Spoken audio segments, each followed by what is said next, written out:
Engineer Diptiranjan पंडा आज आपण सम्मुखें विष्णु भक्त कहानी रे आउ गोटे नूतन कहानी कहूँ।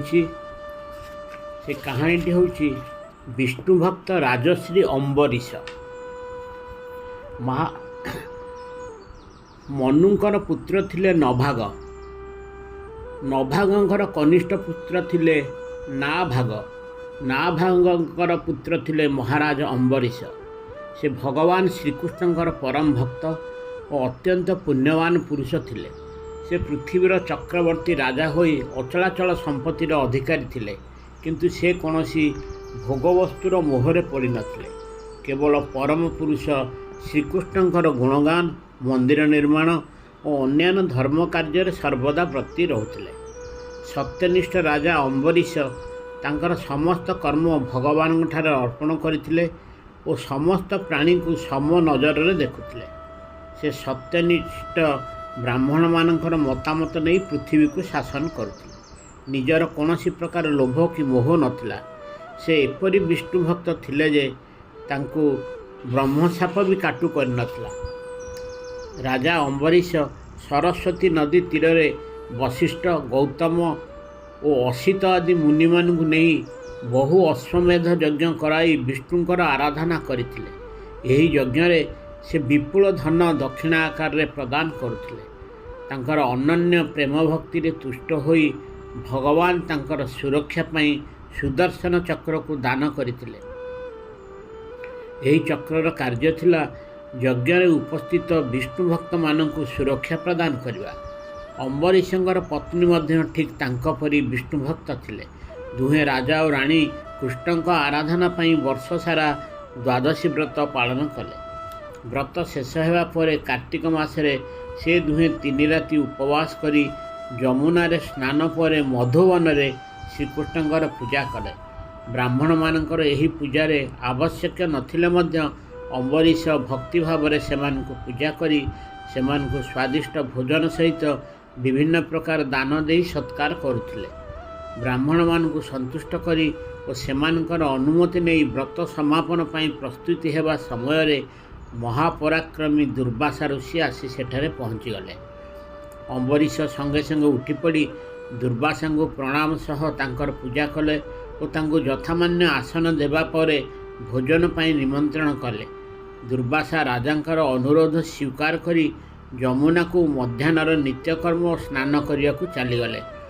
किंतु दुर्वासांकर विलंब देखी राजा धर्म संकट में पड़गले। द्वादशी शेष होगापाई आउ अल्प समय बाकी थाए। यदि यही समय व्रत उद्यापन करा न जाए ताहले व्रत भंग दोष हेब। किंतु ब्राह्मण को भोजन न कराई निजे भोजन कले अतिथि प्रति मध्य अपमान हेब। सेठारे उपस्थित अन्यान्य ब्राह्मण मानक राजा कौन कले ठीक हो बोली परामर्श लोड़िले। ब्राह्मण परामर्श अनुसार राजा केवल जलपान करी व्रत समापन करंतु शुणी राजा सेहीपरि कले। शास्त्र अनुसार केवल जलपान भोजन और अभोजन उभय को बुझाइब।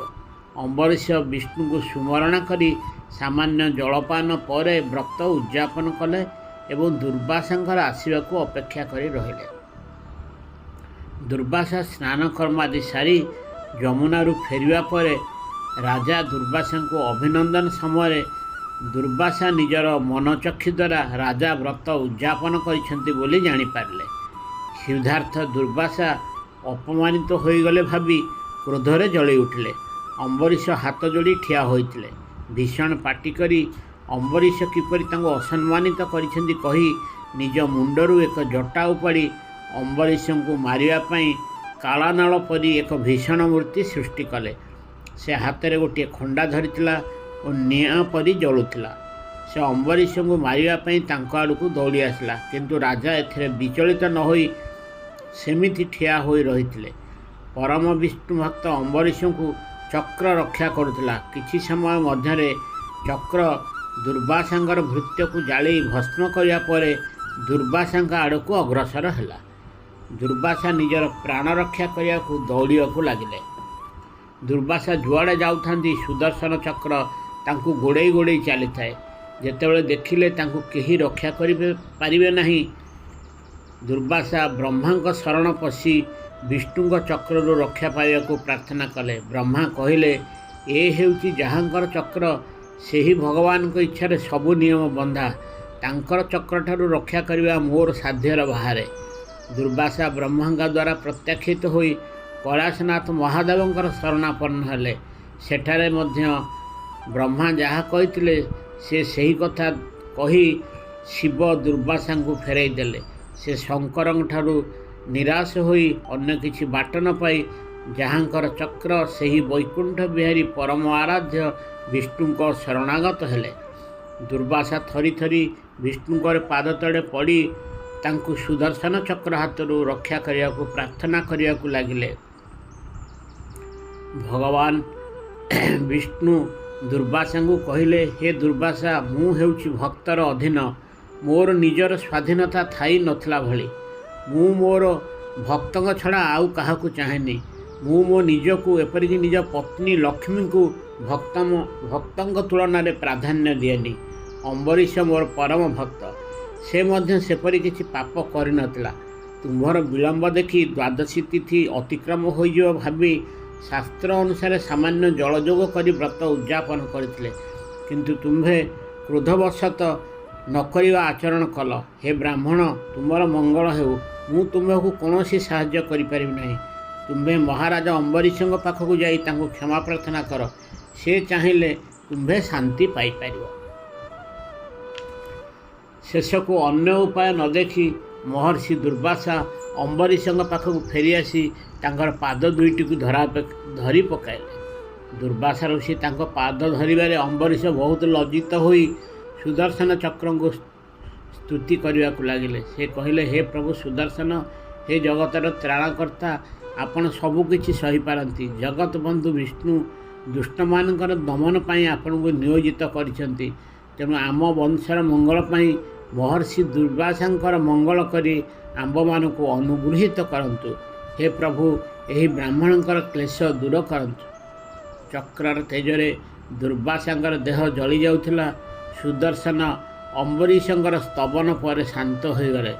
ଅସ୍ତ୍ରର ଜ୍ୱାଳାରୁ ମୁକ୍ତ ହୋଇ ଦୁର୍ବାସା ରାଜାଙ୍କୁ ବହୁତ ଆଶୀର୍ବାଦ କଲେ। ନିଜେ ସ୍ୱଚକ୍ଷୁରେ ଭଗବାନ ଭକ୍ତଙ୍କ ପାଇଁ ସବୁକିଛି ତାହା ହୃଦୟଙ୍ଗମ କଲେ ଓ ନିଜର ଅହଙ୍କାର ଦୂର କଲେ।